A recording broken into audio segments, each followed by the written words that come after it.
పిలుచుకుంటామన్నా. ఆ అన్నదాతలకే ఇలా దుఃఖం వస్తే, ఆ అన్నదాతలకే ఆకలి వేస్తే ఎవరికి కైతారో మనం బట్టి నాయకులు ఇలా తెలంగాణ పక్షాన రావాలని చెప్పేసి గ్రామాల్లో కోరుకుంటున్నారు.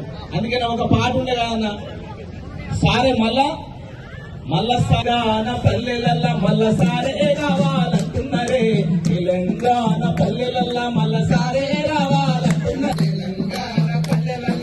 సారే రావాలంటున్నారే పల్లెలల్లా రావాలంటున్నారే, తెలంగాణ పల్లెలల్లా మళ్ళా సారే రావాలంటున్నారే, తెలంగాణ పల్లెలల్లా. ఎందుకంటున్నారు మళ్ళా సారే రావాలని? ఎందుకు?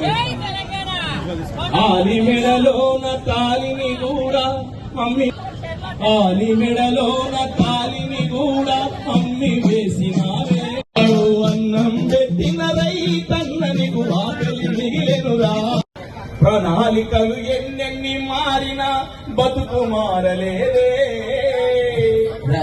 మోడీ ప్రభుత్వం ఆకలి మిగిలెనురా, అన్నం పెట్టిన నీకు ఆకలి మిగిలెనురా.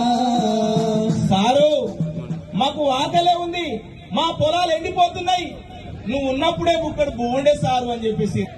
పొలం ఎండిపోతే మా గొంతు తడారిపోయినట్టు అవుతుంది, మా బతుకులు ఆగమైనాయి. మహిళా అక్కలు తల్లులు మోసపోయారు. ఎన్నో పథకాలు.